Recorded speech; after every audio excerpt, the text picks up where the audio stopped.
Where do the surviving dinosaurs live on Earth? It would seem that we have already put forward all the possible theories about what would have happened if the dinosaurs had not gone extinct. However, this was not enough. Following numerous requests from subscribers to tell us in more detail about the probable existence of dinosaurs in our time, we decided to meet them halfway.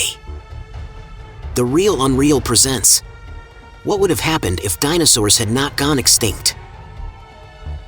As is known, most of the dinosaurs became extinct from a catastrophic meteorite impact on the Earth, and the dinosaurs that were lucky enough to survive died from the ice age that followed the impact. But is it? Let's try to go back tens of millions of years ago. One of the main versions of the death of dinosaurs. The famous Chicxulub crater. Scientists believe that this particular crater was formed as a result of the impact of a giant asteroid which destroyed 90% of the population of all dinosaurs. Then, as a result of a catastrophe, an ice age began across the Earth. And where did the remaining 10% of surviving dinosaurs go? It should be noted that the extinction was not instantaneous, as some films and television shows usually present to us the extinction of the remaining prehistoric animals began at the end of the Cretaceous period and lasted for 5 million years. What can we say about humanity, which has existed for only 2.5 million years? Therefore, to this day, hypotheses are being born about whether a meteorite was the cause of their death, or maybe something else destroyed these animals.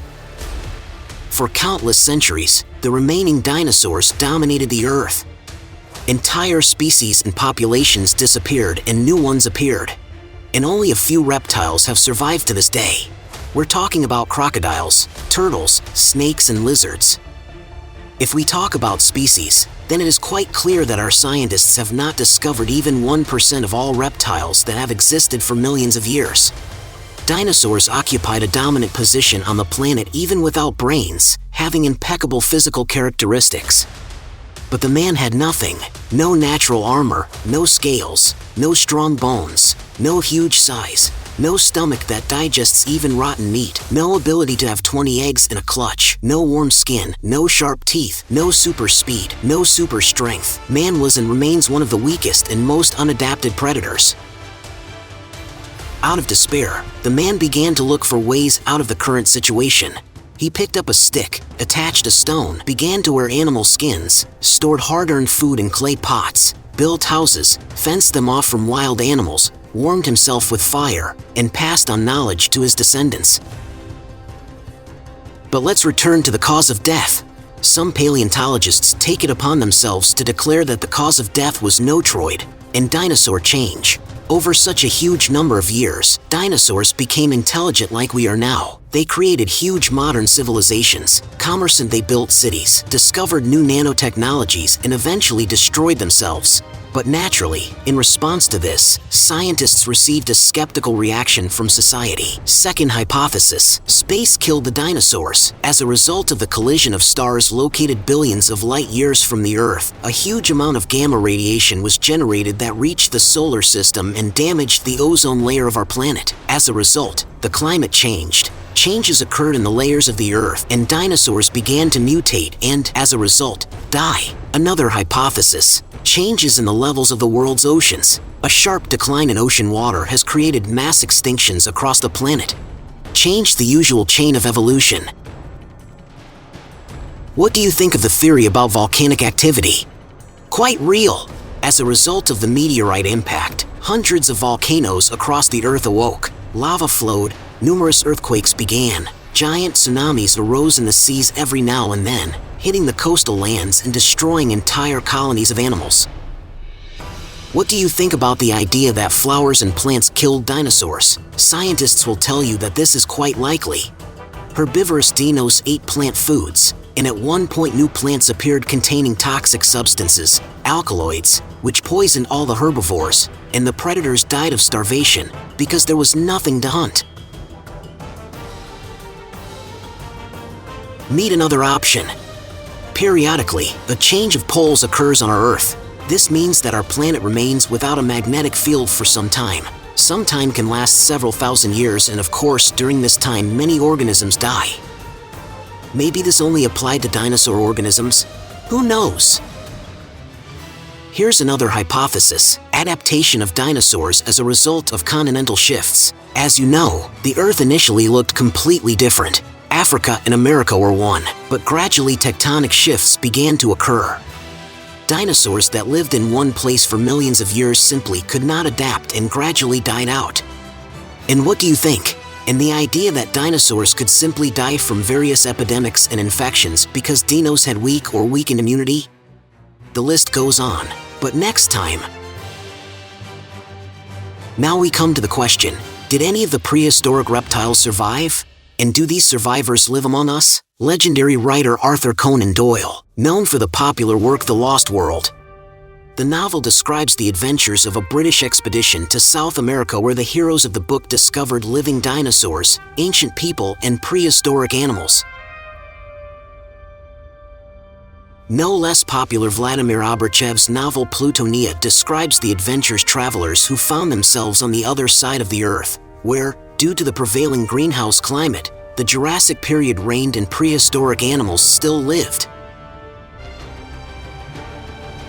Dozens of books about dinosaurs existing in the modern world played out the imagination of the human brain, and people, without realizing it, began to believe that prehistoric animals live to this day.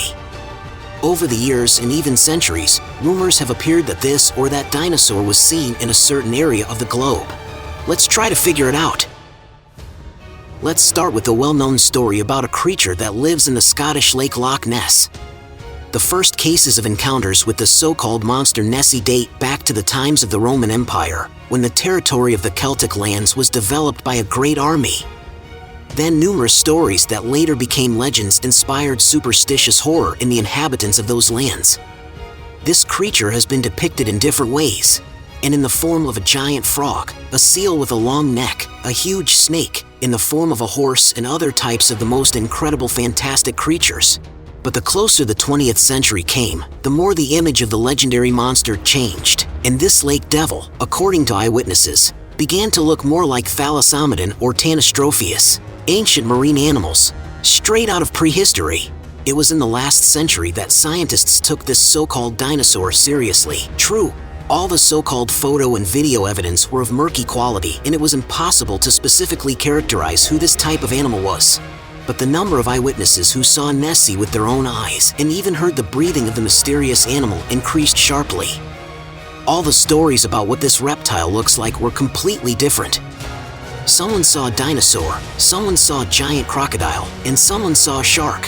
In 1957, a local resident who lived on the lake all her life published a book called This Is More Than a Legend, and this book collected almost 120 stories of eyewitnesses who saw Nessie. Also, in all the stories, the appearance of the animal was described approximately the same: a thick, massive body, a long neck, a small head.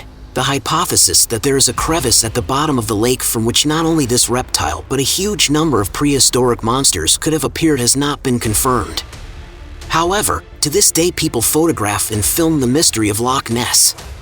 A 12-year-old schoolgirl, while on vacation with her family, captured on her mobile phone something that could be the Nessie monster, and this video has spread across social networks.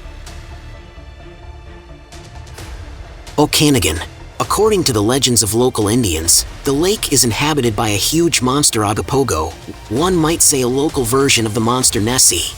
As described, well, it is log-shaped, 4 to 6, sometimes up to 9 meters long and 40 to 60 centimeters or 24 inches thick, with a head resembling a horse or goat. That is, it looks like a real prehistoric reptile. Archival records of sightings of Agapogo have existed since 1872, with over 200 people reporting sightings.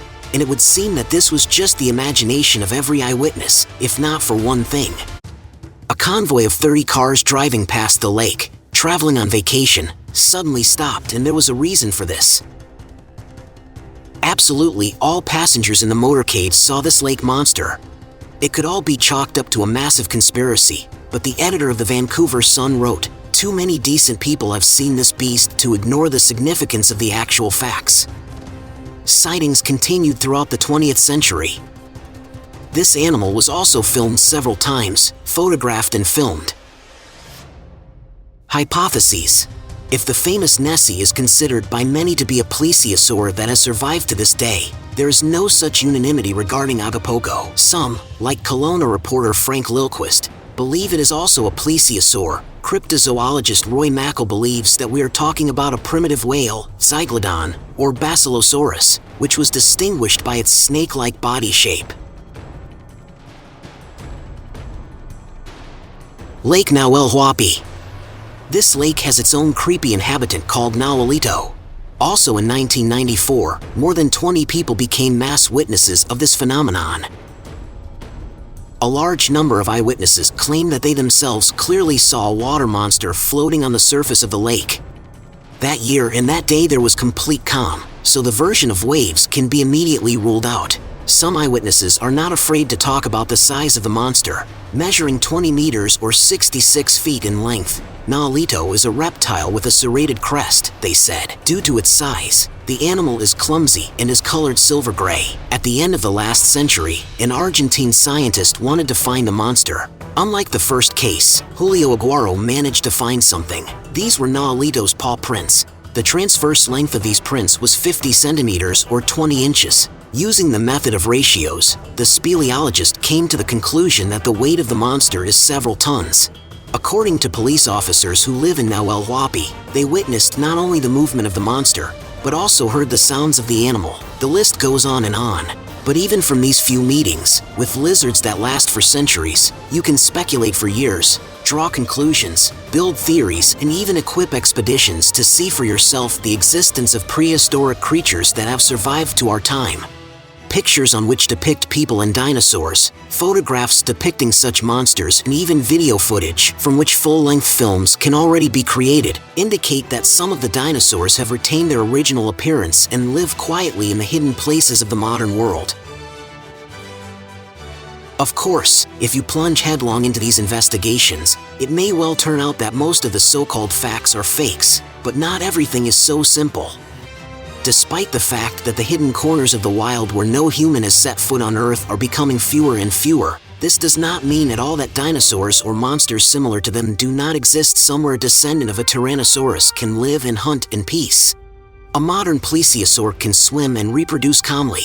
Or maybe somewhere in the depths of the same Mariana Trench, having adapted over millions of years to the monstrous pressure of the sea depths, a Mosasaurus or Megalodon lives, which occasionally swim to the surface to tickle the nerves of random sailors or vacationers. Meanwhile, dinosaurs are among us. Birds. These direct descendants of dinosaurs quietly exist among us. Giant condor eagles. The ancestors of condors were Archaeopteryx. Ostriches, which may be distant relatives of velociraptors. What about the common sparrow? This is a distant descendant of Compsognathus. You can build theories endlessly and eventually find the real truth, millions of years long. We are waiting for your theories and comments on this video. You can learn more about animals of the prehistoric era, learn the secrets of the universe, and think about assumptions about possible global catastrophes and apocalypses on our channel. Subscribe, leave comments, give a thumbs up if you liked it. Don't forget to click on the bell to be the first to see interesting facts and theories about our world. About the past, present, and